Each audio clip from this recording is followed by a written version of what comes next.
Welcome to Frame, Focus, and Move Forward. I'm Lesli Laughter, and I'm here with Matt Pope, and we're going to tell you more about us in just a few moments. But first, I want you to know that we are excited about planning for this new school year. The 2021-2022, that's kind of hard to say, school year is really a new era for education. And I hope you feel that energy. Do you feel it? Sometimes along with a lot of energy and newness, there's also some uncertainty. And especially this time of year, when you're tired, there's kind of a mixed bag of emotions, isn't there, with that uncertainty about what we don't know is going to happen in the next school year. But this has been a tough one, hasn't it? Can we just acknowledge that right now? It has been tough because of that uncertainty. And I know how busy you are planning for those traditional end of school activities. And each one of those have a whole new set of rules, and trying to figure all of that out is not easy. Nothing is happening without that extra level of planning. Then there's graduation and end of school track meets and school picnics and award ceremonies and banquets, and we haven't even said anything about COVID. And then on top of that, semester exams and ARD meetings. Whew, it can drain you in a hurry, can't it? But today's webinar is designed to help you sift through all of that stuff and focus on what we can control through a frame mindset. We're going to explore some ways to analyze data and conduct collaborative data meetings. And the final part of our time together will be just thinking through what it's going to take to have forward momentum. So before we get started, let's just stop and take a breath. How are you feeling about next year? Will you take just a moment and answer this poll?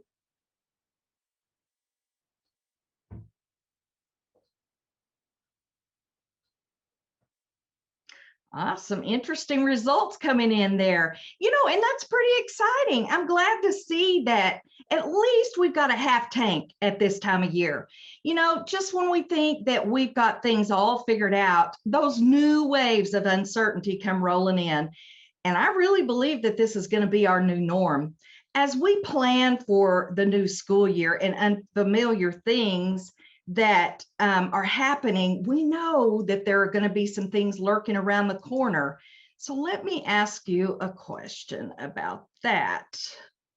Will this generation, or this COVID generation, whatever you want to call them, will this be a generation of missed opportunity and stifled growth? Or can they, like generations in the past, be the generation that defies expectations and really reshapes our world for the better? An important follow-up question is, what can we do to ensure that it's the latter? I, like you, am very passionate about doing everything possible to make sure that this generation thrives, every single child. And when you think about why, I know that pictures pop up in your mind about children that you love. These are my specific whys. These are my grandchildren. They're tough and they're resilient. And in fact, Ben is showing you that he is tough as a tiger. These three represent all of the children in our schools, and we have to make it our mission not to lose this generation. We have to have schools that are designed for their future, their lives after COVID. And we have to be really careful not to go racing back to our past, the places where we were comfortable in pre-COVID years. So planning for success is really easy. We're on relatively solid ground about research on things that work in schools. And so all we have to do is to follow a sequence like this. With the rollout of vaccinations, we expect schools to be open in the fall. And so we can go back to these plans, having a vision, go to the needs assessment, the goals, and so forth, right? And when we put all this in place, we're going to have success. So this should be the end of the presentation. Well, you know that that's not going to be the case. We really have some work to do. Planning for next year cannot be business as usual. I have no doubt that you know that, but where do we begin? How do we know what path to take? I saw a social media post recently of a principal, and she was sitting on the floor in her office with her head down. And her post said, "Just give me a few moments to be human." And she was crying. You know, these are really tough times, and we have to acknowledge that. However, we can do it. We can make things work for children. We can redesign equitable teaching and learning where all students can thrive. Students deserve that, and our future depends on it. They're really resilient, but they need our help. When making plans for something as important as learning opportunities in a post-COVID world, students deserve schools that don't cut corners. We live in a world of customization, and parents want that. So we have to build a school designed for your students, the ones right in front of you, not for those kids in another state, and not even for students in another county that's close by. Your students are special, and they deserve the very best that you can offer. So I'm Lesli Laughter. I am the Chief Academic Officer at 806 Technologies, but more importantly, I'm an educator. 806 Tech is a company that designs software and processes to support administrators and other school leaders. We have software for improvement, planning. We have supports for implementation of those plans, and we focus on students and student growth. We have software for federal programs, and we support translations and English learner support. We also have strategic planning and other types of professional development.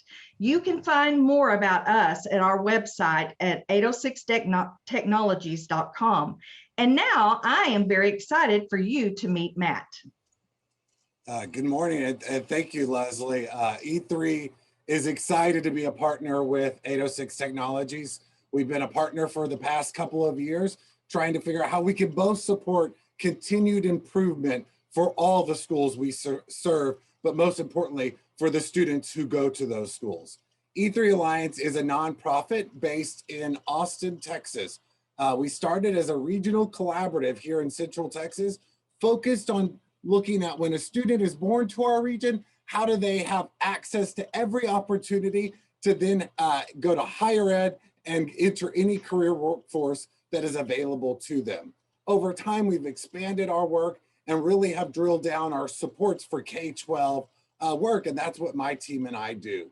But the mission at E3 Alliance is to transform education systems through data and collaboration so all students succeed. And that all students is important to us because we believe that all students should be our focus, that equity should be the lens through everything we attempt to do and we do for students in our schools and in our systems.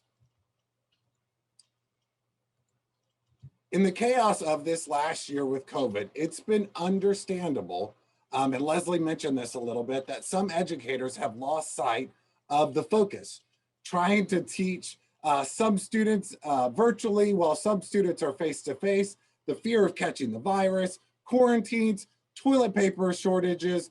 Lord, we've experienced a lot of craziness in the last 14 months. No wonder the focus has become a little blurry. Our brains like what we consider normal and consistent routines. Normal is where habits come from, and habits make us feel safe. I tell people all the time, people don't fear change, they fear loss. And how are you addressing the loss? And we felt a lot of loss the last 14 months. And that's what we've been having to grieve and adjust to in our schools and in our personal lives. Last summer, many of us thought we would be starting the school year to normal. Our brains wanted that. Our souls wanted that. We wanted some relief to begin using many of the comfortable school habits and routines that we were used to. But COVID had a different story for us and has lingered. There continues to be so much uncertainty, which leads to the stress and anxiety we have mentioned. Stress and anxiety obviously does not create optimal environment for high quality teaching and learning. When your brain is struggling to keep up, you can easily be overwhelmed. That's when things seem to fall apart. That's why we must frame focus, and move forward. We have to make schools and systems more inclusive, compensate for inequality, and find new ways to extend learning. And that's what we are going to help you see today. Leslie and I were brainstorming a few months back, trying to think about how can we help the leaders we serve really break through the noise of all the many things that you're challenged with. And this is kind of the three things that we came up with, a three-part F series, and they're all positive F words, not potentially a negative F word, to really frame your team mindset, focus on the right work, and move all that forward momentum. But we know everything is different. Who knew that school supplies would include masks? Craziest thing. I mean, the last couple of years, we have had hand sanitizers on school lists or Clorox wipes, but now we have masks. I want you in the chat to name one expected work-related surprise you experienced this year. Write it in the chat box, and I'll share out a few of the unexpected things we can learn from each other. Thank you, Debbie. I agree.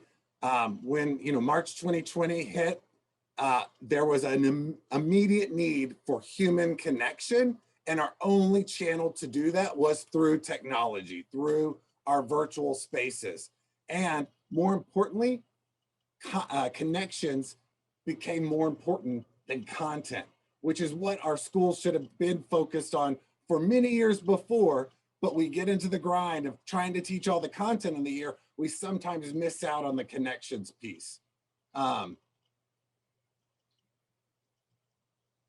We've learned that you can do all types of learning, professional learning, through different avenues, which has created some efficiencies and opportunities that we traditionally haven't had before, right? We always thought of professional development as face-to-face or in person, and the last 14 months have given us an opportunity to think of professional learning. Thank you for sharing that. I also like to say, March 2020 created a revolution in our field. For many years, I as a former school leader, and I know Leslie as a former school leader and district leader have talked about this, that we have been trying to integrate technology in a way that enhances learning for many years. And that has been a challenge. We've hit barriers, but overnight in March of 2020, we had no other choice. We had to transform. We had to integrate technology into our practices. And so now we have revolutionized the way we can enhance teaching, the way we can interact with content, meaning adults and students and families alike. We have created an opportunity and open doors to create a virtual learning space where before it was locked into a classroom with a closed door. And now we've opened up that learning to a much bigger audience and space that I think is a revolution and an incredible opportunity. But as leaders, we have to adjust and modify our mindsets because the world is changing around us, like we've shared. We cannot be fixed on not adapting or growing based on the new realities or new data. That is not what effective organizations do, and more importantly, what effective schools do. Now we're going to dig into the first F step, which is frame your team mindset. A mindset is a set of attitudes you bring to your work. As leaders, we recognize we are at risk of being bogged down or overwhelmed by a focus on the trauma of what we and our students have faced the last 14 months. What we've been through, learning that is unfinished. Some say it's the learning loss. We believe it's unfinished learning. Everything that went wrong, right? And everything that went not as planned, leaving us to see our limits first and continuously be looking at what we can't do. So a lot of, well, we can't do that because it's not normal times. In order to address these attitudes, think of assets instead. What do we have? What strengths can we leverage? what opportunities exist. There are dedicated, passionate educators in your building, in your district, who will be energized when you lead with a focus on healing and building even stronger relationships. The gains we made over the last year because of the forced change has really focused on the needs of student learning and the needs of students and adults alike. What did we get right? There were a lot of things we did well. There were a lot of things that improved our practices. So what do we need to start doing differently when we return to that quote unquote normal? What are the possibilities ahead? And most importantly, have the confidence in default to a constructive attitude of can. We can do this. We can overcome. We can succeed. We can transform. So let's learn together. What are you doing to shift the mindset on your campus and or district? They're going to add to the chat our Padlet number 1, but also on the landing page for this meeting webinar, there is a link to Padlet number 1. So if you jump to Padlet number 1, we're going to give you a few minutes to answer this question so we can learn from each other. What are some of the things you're already putting into practice to shift the mindset to really prepare for the 21-22 school year? Matt, we have some great responses. We have somebody talking about providing vaccines to staff and students 16 and up, which is definitely decreased anxiety level. Somebody has shared that they're planning to use technology to integrate true blended learning, determining what meetings should continue to be remote and which are most effective face-to-face, conversations around how we can reach all students, whether it's through targeted instruction and technology, refining the hybrid method of teaching and understanding that remote learning is still possible, and students that are face-to-face need a variation of learning, a connection, not just sitting at a computer. And I love this one. We are preparing teachers to have a positive mindset via professional development. Some really, really great responses. Awesome. Thank you, Lori. And thank you for participating on that Padlet. I was working with the principal last week when they were looking at their focused areas for next year and then starting to build their professional development plan. And this is a school that's in need of improvement. And then, COVID has just exacerbated some of those challenges. And so what I told that principal is, let's stop, let's go backwards. Do we have a common understanding? Do we have a common belief and definition of what professional learning is at our school? And that may be the first step. So before we get into the nuts and bolts of when professional development is going to happen in the schedule and who's going to do what, let's scale back and see, do we have a belief system which goes right into that mindset? How are we establishing a mindset around professional learning for the adults in the building, that it's a continuous improvement process, that we can all grow, we can all learn, we can all do better? So thank you for sharing that. I'm going to share with you some more things to consider around framing the mindset. As we are leading for improvement, it's important for us leaders to manage our own effort and lead the team with a growth mindset and with a filter of control. We can do this by using a graphic like this. What can we control right now? What do we have influence over? And what is beyond our control? Take a look at the examples in this graphic. One of my mentors in graduate school used to always say, Matt, don't get lost chasing rabbits, because he said, you're never going to catch the rabbit. It's always going to outrun you or juke you or go into a hole. And that's what I think about when I think about this, this graphic, because I can only think about what is in my sphere of control, and I've got to lead that way. I've got to build the mindset and the beliefs and the commitment of the people around me to focus on what we can control, because it will drive and influence another sphere. But there are things that we will never be able to control, but it doesn't always impact the day-to-day work in our school. And when we can focus on that, we can move the conversations to being about the right work and focus on students versus chasing rabbits or the blame game. So this is just a great way to take all the things that you're hearing on your campus and the work you're doing and put it into this graphic to see what can we control, influence, and what do we have no control, and we need to leave it at the door when we walk in every day. Another way of framing team mindset and focusing on what we need to improve and what might help us is using these 3 focus areas. We're going to start with past needs. What needs did we identify and plan to address during the 1920 school year before COVID-19? If we had improvement areas and challenges, did we address them over the last year? If we haven't, I got a big secret for you. They're still going to be there when normal comes back, or whatever normal is going to look like. And so when we think about framing our mindset and we think about all the challenges we foresee, we still have some opportunities that we need to address before COVID, and how do we integrate that into the work and the challenges we currently have? And that brings us to current challenges.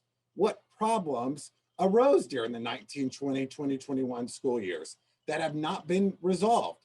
What challenges do we expect we might have during the 21-22 school year? So when we're framing those mindsets of control, influence, not control, what are our past needs and what are our current challenges?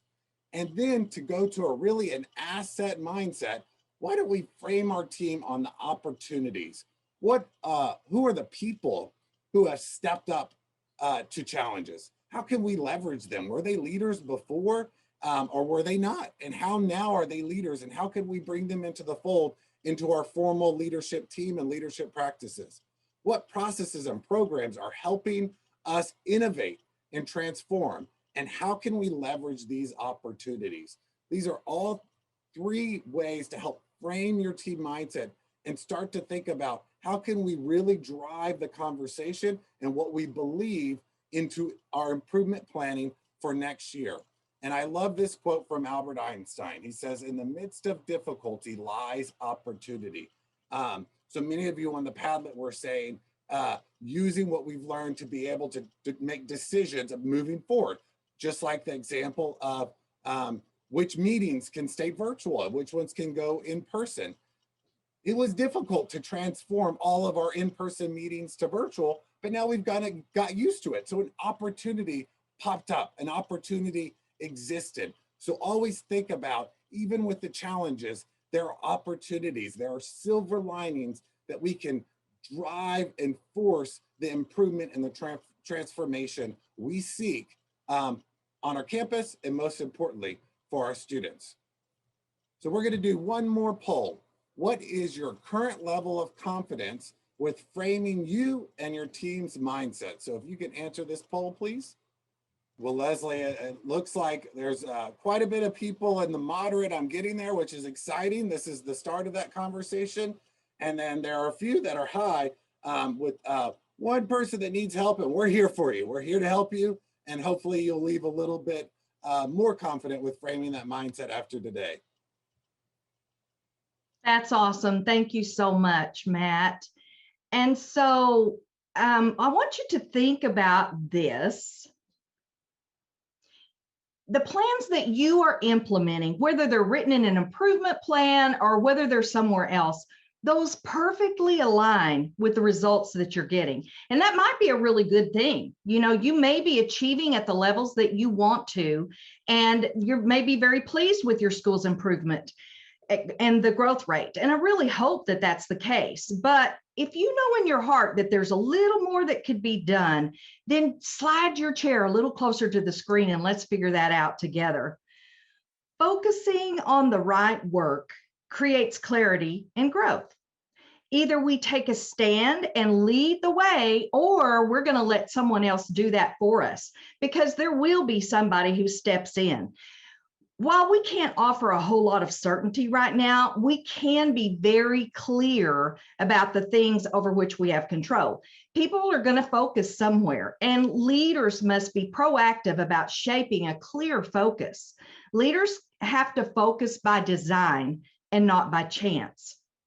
Because we can't be sure what 21-22 will be like, we have to be crystal clear about our students' needs and about what teaching and learning must look like. we can't offer that total certainty, but we sure can provide clarity for our students, for our teachers, and for our parents. Clarity is the key to developing and implementing a plan that works. Just like looking into a crystal clear lake, we can provide clarity and focus through a powerful CNA, a comprehensive needs assessment. So how do we do that? How do we focus on the right work? Clarity begins with a very rigorous assessment of our current strengths and our needs. The needs assessment clarifies the gaps between your current status and the vision of excellence that you have for your school. So this graphic helps us summarize the definition of a needs assessment. A needs assessment is the process for collecting and organizing data, for rigorously analyzing that data and selecting priorities, and then using this information to develop the campus improvement plan. And the process never ends. We start again any time that there's new data that arrives. It's about determining assets and strengths and problems, and it's all about determining where you currently are and where you want to be. There's so many things pulling at school leaders right now. Hundreds of decisions are being made every day. And while it's important to do a deep analysis, the everyday demands make it really hard. So you have to have a structure for your data analysis that's easy to understand and very easy to implement. One of the best ways is to categorize your data into four areas. So here in this Venn diagram, you see demographics and student learning, processes and programs, and perceptions. This structure is based upon the work of Dr. Victoria Bernhardt, and she calls this multiple measures of data. The Venn diagram shows each of the four areas and signifies how data overlap. And when we are looking at meaning and value, we have to look through more than one lens. For instance, if we were looking at the reading scores of English learners, that data belongs to both demographics and student learning categories. If we analyze math achievement of girls who attend after-school tutorials, then that data belongs in demographics. It also belongs in student learning, and it belongs in processes and programs. So data can be very complex. That's one reason why our structure needs to be simple and straightforward. You can determine where data should be categorized by looking at these questions. For demographics, ask the question, who are we? And for student learning, ask the question, how are our students doing? For our processes and programs, ask the question, how do we do our work? And for perceptions, ask the question, how well are we doing? We have another Padlet for you. And if you would go to that Padlet, please, and answer this question. What data sources are you already using to answer those four questions? Name some of your go-to data that when you want to look at the progress your school is making, what are the things that come to your mind first? What are some of your go-to data pieces? We'll give you 2 or 3 minutes to identify some of those.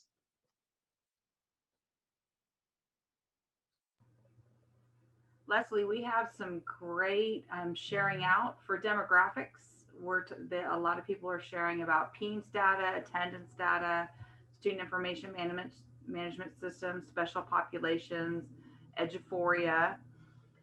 For student learning, benchmarks and formative assessments, formative and summative assessments, Eduphoria assessment analysis, MAPS.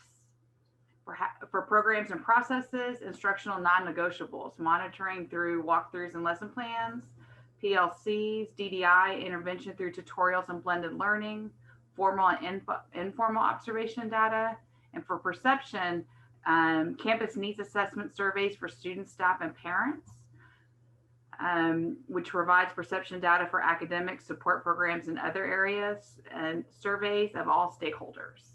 So some great information. Excellent. Thank you so much. That is great information. So I want you to think about some of those data sources as we look at this graphic here. To focus on the right work, an easy way to do that is to create just a simple chart like this, where the 4 multiple measures are the headings for your 4 columns. In the left-hand column, list those areas that are district initiatives, or they could be local requirements, state requirements. They could be requirements that come from federal programs. They could be requirements that come from a variety of areas. These are the categories that you know that you must address, and try to limit the number of categories to the left to about 5 or 6 different rows. The ones that you see here that say student needs, culture and climate, curriculum and instruction, those could say anything. I just put those headings in there just as examples. Then the next thing that you would do is look at each space where the row meets the column. For instance, where student needs meets demographics, where this meets right here. And think about the questions that you might want to answer during data analysis. For example, where student needs meets the demographics, what do we need to know about the students? What about the various races and ethnicities and genders and grade levels of the students? What are the needs of each one of those groups? So this is a great way to make connections and not only think about those student needs, but think about them with depth. And so the next part of that would be lining up those student needs with student learning, and then walking over to this column and think about those student needs through the lens of the processes and programs. What is the intersection there? What needs match those processes and programs? And then also, this one is so important. How do you match student needs with perceptions? What are students thinking about their learning and their education? What are parents thinking about their learning and education? I want to move on to show you an example of what a chart might look like. Now, this one is not set in stone. This is just an example of what it might look like if you were including some of the various federal programs. So notice, for instance, here under ESSA, under demographics, we've added how that reflects with ESSA. And under student learning, the same thing, and processes and programs.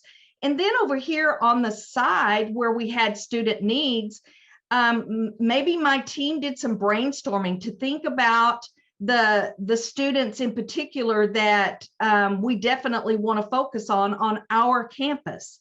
So there's just some ideas. And then right here, you can see the questions of the things that we want to answer about our student needs with regards to demographics.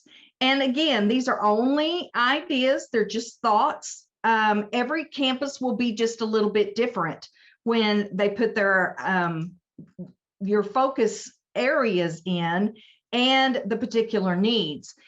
Now, when we zoom in for a little bit, you can see that the rows reflect those important initiatives or requirements.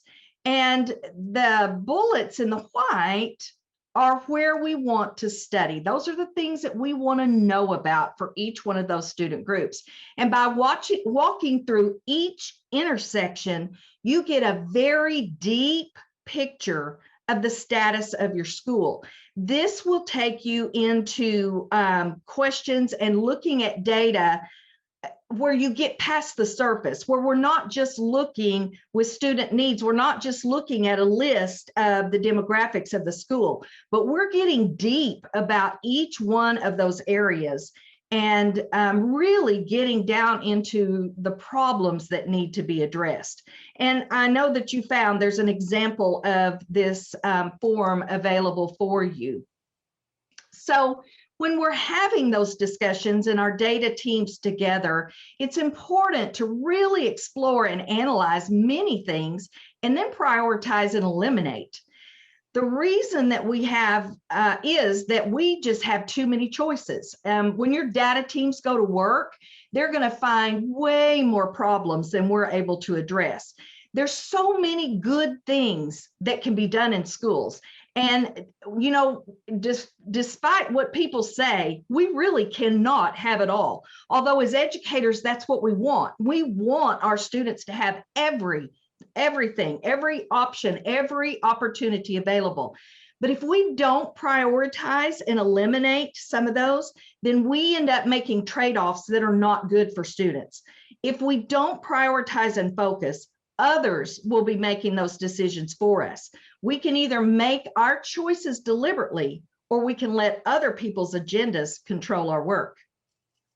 Yes, Leslie, thank you for that. And the processes and the forms and the structures she just shared with you is all great, but then the meat and the potatoes comes to focusing on the process that you use to get to those conversations and that collaborative work at developing the questions. And as we think about that, we have to think about who's on your team, who's going to be asking and answering those questions. And here are some characteristics of a team you should think through when you're thinking about your data and collaboration or leadership team. It should be a diverse, representative group that has shared voice and alignment. Who should be on your team? It could be any of this on the list: administrators, instructional coaches, counselors, teacher leaders, social workers, family liaisons, head custodian, front office staff, school nurse, student leaders, and family representatives. So a diverse representative team that has alignment for all the stakeholder voice in your community.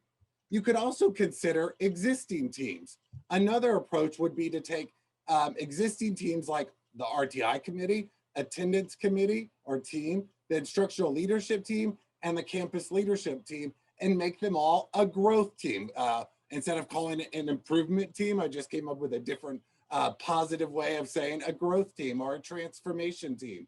So bringing together the right team is critical for being able to dig into that data and developing those questions and answers. So when do we do this work? When does this team meet? It should be now. Campuses should already be thinking about planning for next year, and that starts with your campus needs assessment. This team should be meeting now with a framed mindset and now working towards focusing on the right work. The team could be meeting for the remainder of the school year and throughout June if needed. In addition, the team should continue to meet throughout the 21-22 school year to ensure that the work you had planned is being implemented and ensure continuous improvement. The meeting structure could be mixed with in-person or virtual meetings.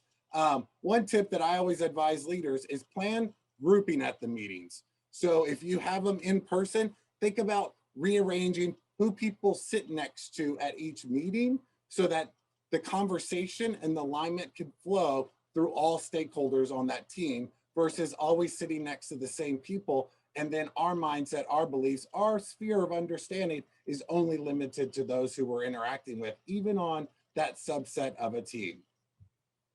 Now Leslie's going to walk you through what that team structure could look like. Do you have a plan for those meetings?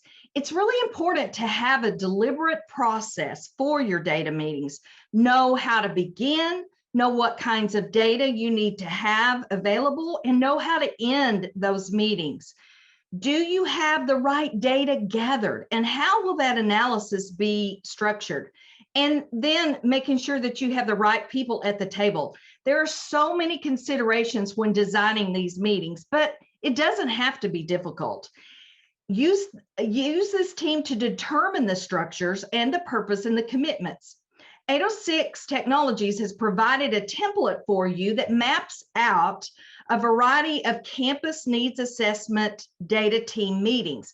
Now, this is a guide for you to use. Take it and tear it apart and make it your own. Make it fit your unique structure. But hopefully this template will help you think through some of those details to make sure that you get the right things in place. Now we have one last Padlet for you. And on this Padlet, what we want to talk about is your campus data team. Who's on your team? What's your team's meeting structure? Give us some ideas about how your group operates when you are analyzing data.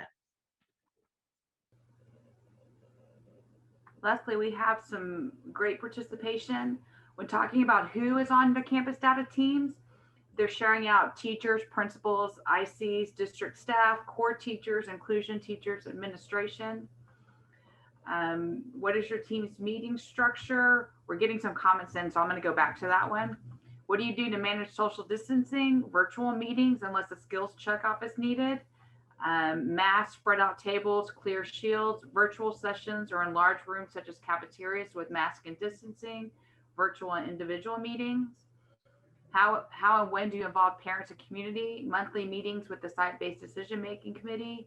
Parents and community members like the virtual sessions so they don't have to travel or arrange for childcare.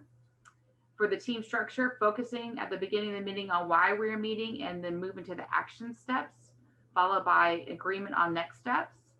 And then the last one, what is the best thing you've learned about COVID, about creating a CNA? It can still be done even over Zoom. So true. Wow, I love learning from you. You know, there are silver linings to everything we do. I think that almost everyone agrees that one of the best ways to get our parents and community to participate is through Zoom. And, you know, who knew? I don't, I think that is something that will probably continue. So thank you for sharing those ideas. I think it helps for all of us to hear what other campuses and school districts are doing. So thank you so much for that. In closing, to move forward, we have to think about the systems we build. The purpose of goals, according to James Clear, is to win the game.